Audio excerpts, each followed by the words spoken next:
Hey y'all, it's Melissa Watson Ward here with Shattering Ceilings podcast on the Arena SC. Thank y'all for joining us today as we talk women in politics across South Carolina. I am joined by Connie Monk, and Connie actually is a newbie to South Carolina, but she actually served in the General Assembly in Nevada. And so I wanted to have Connie on because Nevada is one of the few states in the nation that has experienced a majority women legislature.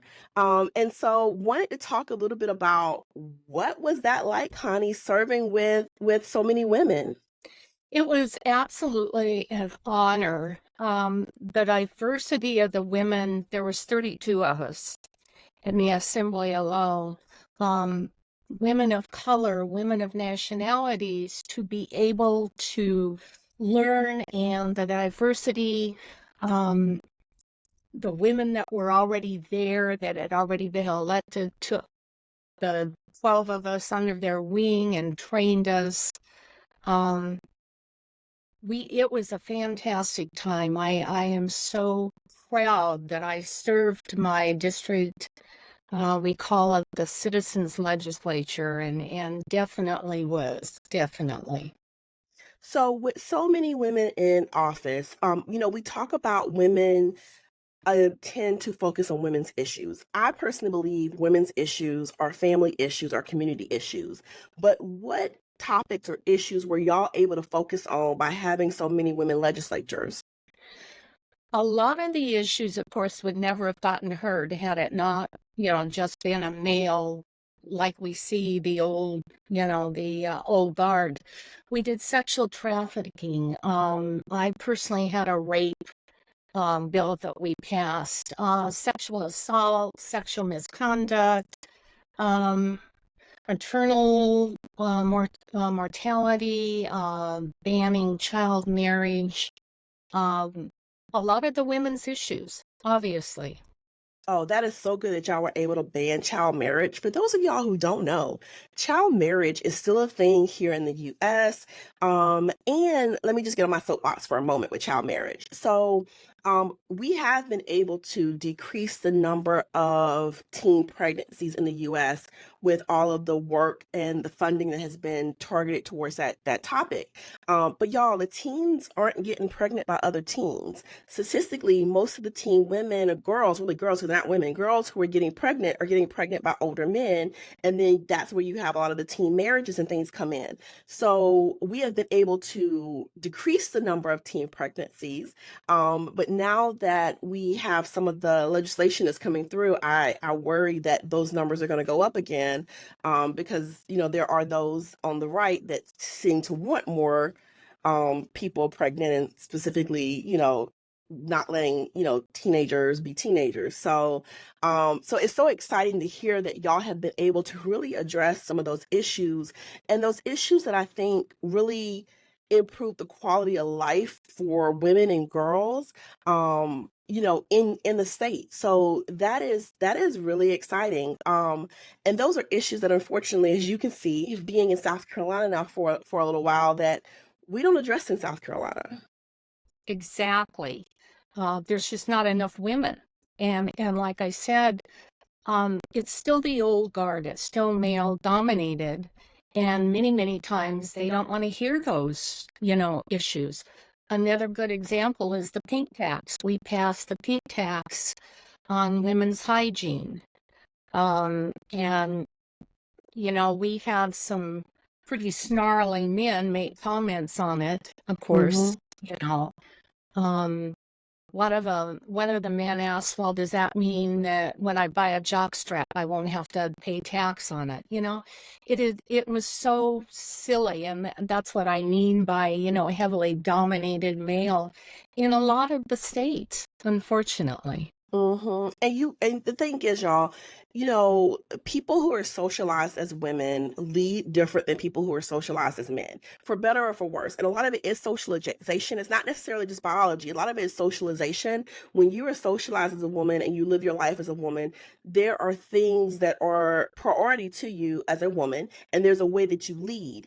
And what we've seen is that women actually, and this is statistics that have been researched, so this isn't Melissa making up anything, that Democratic women specifically are able to introduce and get more of their bills passed than their Republican women colleagues, than their Democratic male colleagues or Republican men. So if you want to see progress in this state, we've got to get more women at the table, not just so that we can address quote unquote women's issues, but because women literally get more things done. I mean, y'all were able to be very successful during your tenure. Well, and I think it's, women are able to juggle several things. We're mom and we're grandmothers, we're sisters. I think we communicate naturally, and I think we're problem solvers. And so when you work together with a group of women, we did get a lot of issues, even educational issues. Um, Many years ago, Nevada had passed, and it was the majority, that abortions are legal in Nevada. Well, this session, we wanted to clean up the bill a little bit. One of the things on the bill, and I wrote it down because I thought it was really at the time, and of course, I was serving on the committee also.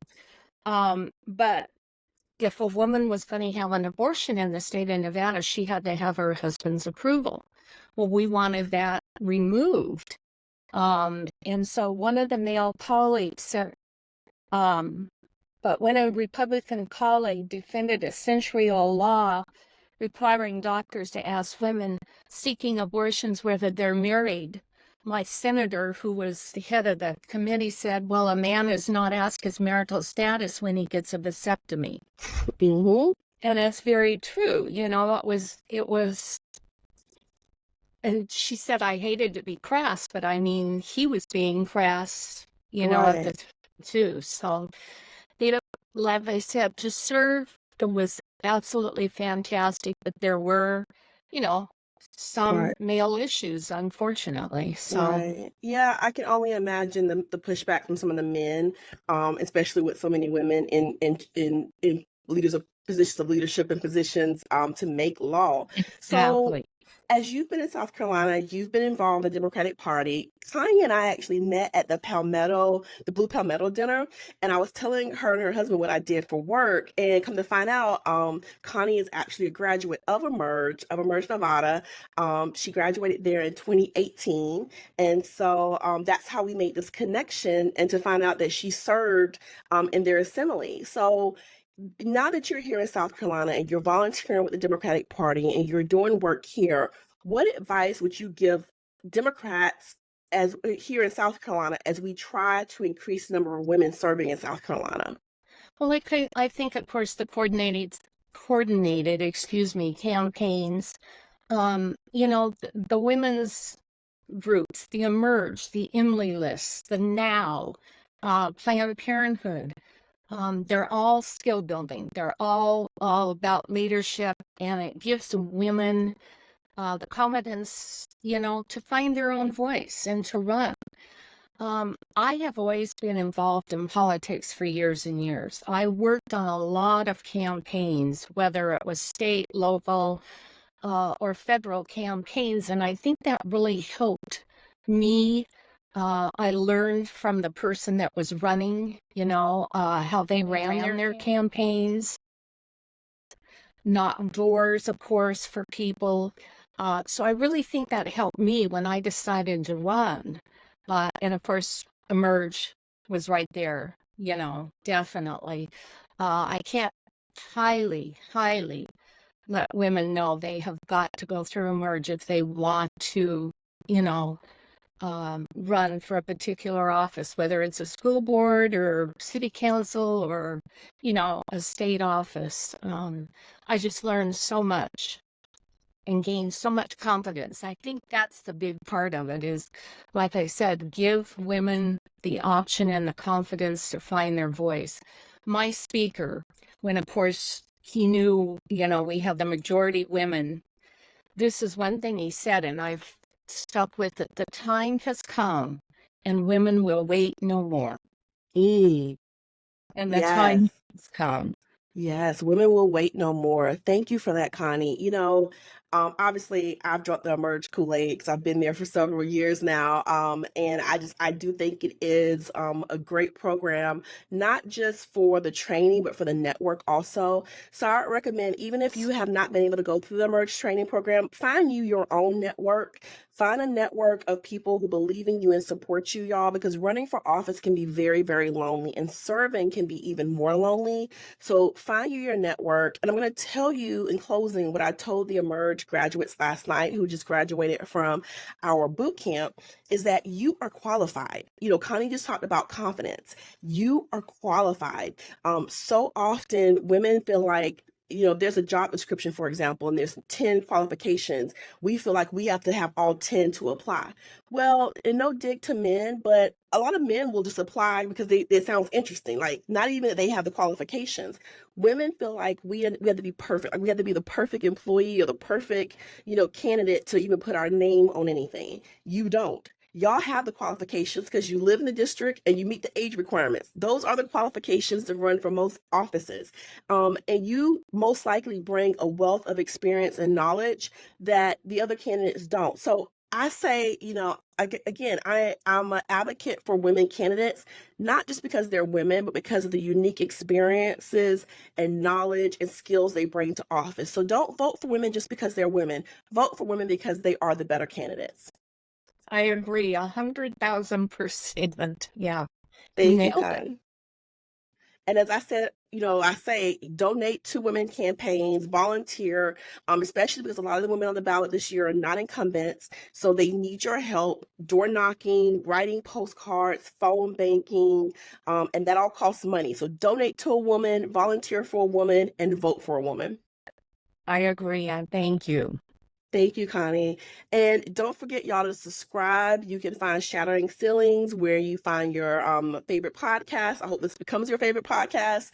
And subscribe to the Arena SC so that you can hear more from leaders within South Carolina, more content like this, and more on what's happening on the progressive side of the aisle. It's important for us to have our voices heard, and that is what we are doing over at the Arena SC. So thank you.